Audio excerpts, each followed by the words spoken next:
Welcome to Community Conversations.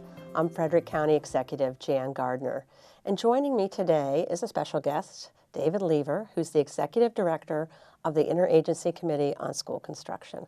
Welcome, David. Thank you very much. You know, school construction statewide is a big topic, and everybody's interested in it. Everybody cares about their community schools. But so why don't we start off with you sharing a little bit about yourself and what your role is and what the Interagency Committee on School Construction does. Well, I've been Executive Director since 2003. I came in from 6.5 years in Prince George's County, where I was Capital Improvement Officer, and then I was Director of Planning and Architectural Services. So I learned a great deal about local affairs and how to actually build schools. I had been in private practice as an architect before that and had some school experience, but nothing like the intensity of what we dealt with in Prince George's County. We opened 9 schools on one day in the fall of 2002. We built something like 26 new schools in the time that I was there, including high schools, middle schools, elementary schools. So it was good experience, good background coming into the state role. I obviously learned a lot from my predecessor, Yale Stensler, the legendary Yale Stensler. Yes. And he's a good friend, and we have met, we talk, and he gives me good advice still. But things have changed, of course, since his time when he retired in 2002. New educational requirements, new legislative requirements, for instance, prevailing wage has taken on a different role. People were beginning to talk about high-performance schools back then, the whole notion of the environmentally friendly building. That's something that's become very important now, and it is something that we have put into regulation. So we're covering a very broad range of issues now. Well, counties have a strong partnership with the state on the school construction side. And of course, the boards of education, or what we call LEAs, across the state really manage those projects. But there's a partnership of state and county funding. And so there's a long process to qualify for state funding. There's a lot of state criteria and requirements, from educational requirements to the energy efficiency requirements that counties have to make sure are in place to qualify for state funding. So it's a long process to build a school. And so we really appreciate the good partnership that we have had with you over the years. I think there's general agreement across the state that we have a good school construction program. I think it's a model in the country, and I think it's been perceived as being very fair over time, even though the needs of schools has far exceeded our ability to build them, whether it's been new buildings or renovations.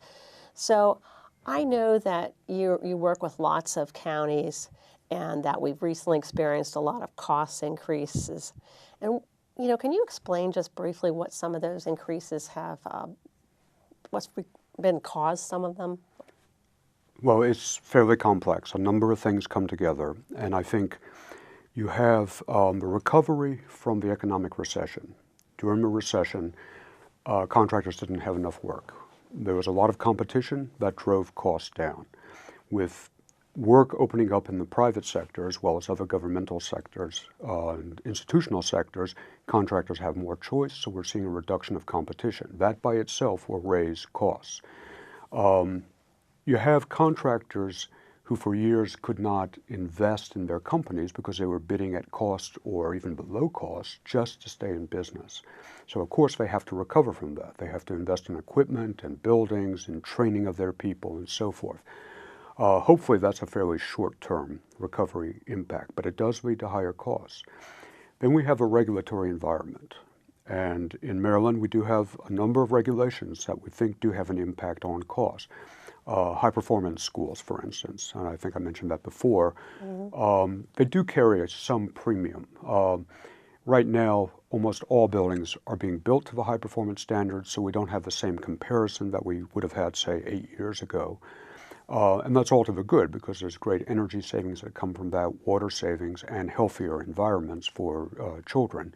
But it does lead to higher costs than you would see It's higher cost on the construction side. On the construction side. Maybe savings on the operating side. That's what we hope, is that there are savings on the maintenance side, the operational side.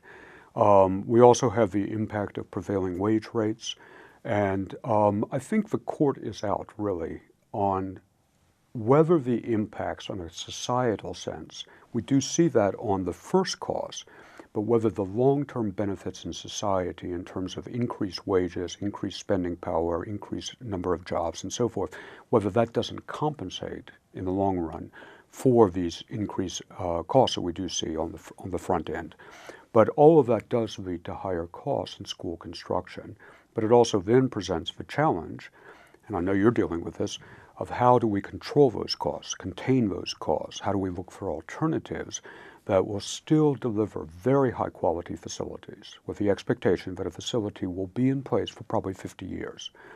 But at the same time, have flexibility to adapt to new conditions, new educational requirements, new technology requirements, the aging of building systems that have to be replaced and so on. At the same time, not be excessively costly, no more than is necessary. Can we bring costs down by still maintaining quality? And I think that's a great challenge, and we've got groups around the state that are looking at that, including the 21st Century School Commission. There's also been a change over the last decade or longer in educational specifications, and that we're actually building more square footage. And I think people seem to forget that. You know, if you build more square footage, you are adding cost to a school. And we build that square footage for a number of reasons, to have health space, to have other spaces that we feel are important for the education of the students. Yes, and you're absolutely right. And we've done a comparison in two schools in Anne Arundel County. One built in the 1960s, which was about 77 square feet per student. And the other one, which just opened recently, which is about 131 square feet per student.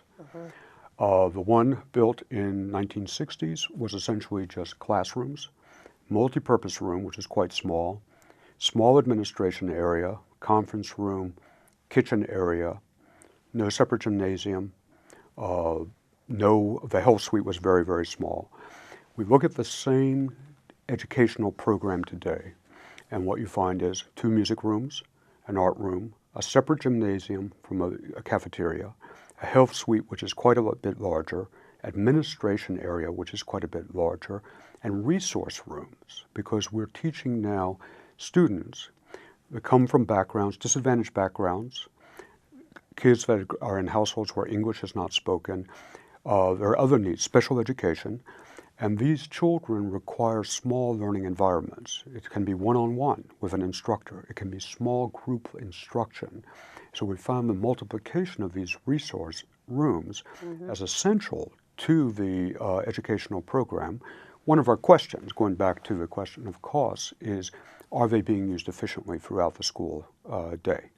And we want to do some actual on-site observations to see how these rooms are being used. Perhaps there is some room to reduce the number of spaces.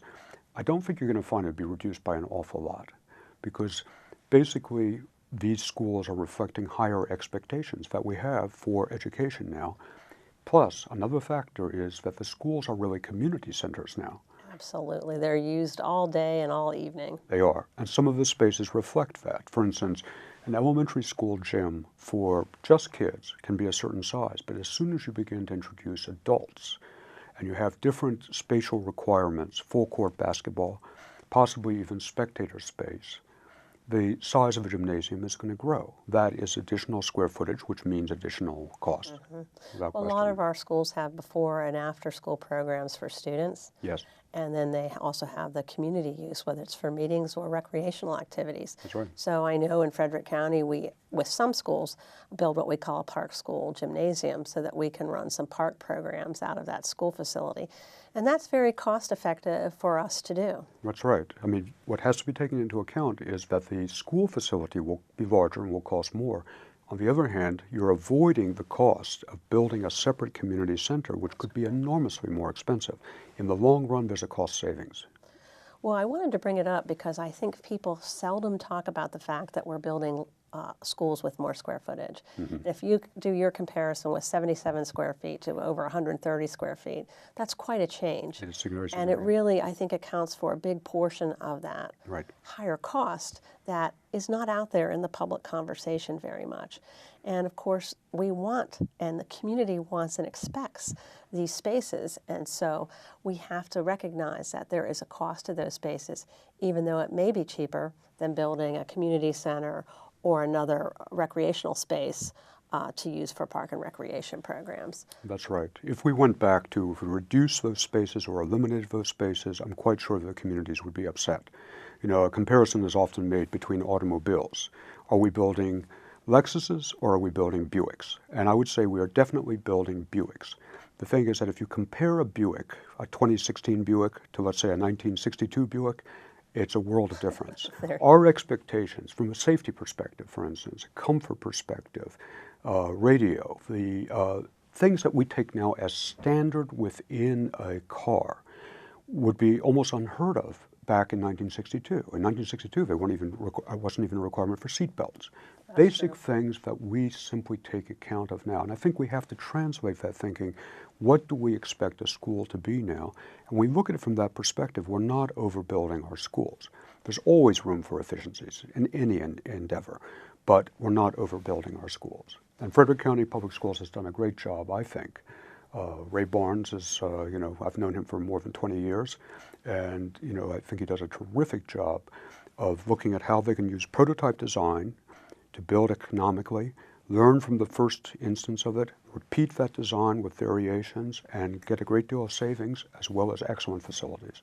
We have used a prototype school model for a long time, and we've changed it from time to time because that's the way things happen. But we have built multiple schools with the same floor plan, adjustments for sites. But I think we've been very cost efficient, and I think most people are satisfied with our school buildings when they are completed and open to students and community. So I think that our school system has done a good job, and I also think they've done a good job of maintaining our older schools because, you know, we've been a growing community. We've had a lot of focus on building new seats and new space, but we need to renovate our schools too, and we try to balance that in the mix, and I know you do that as well from a state perspective.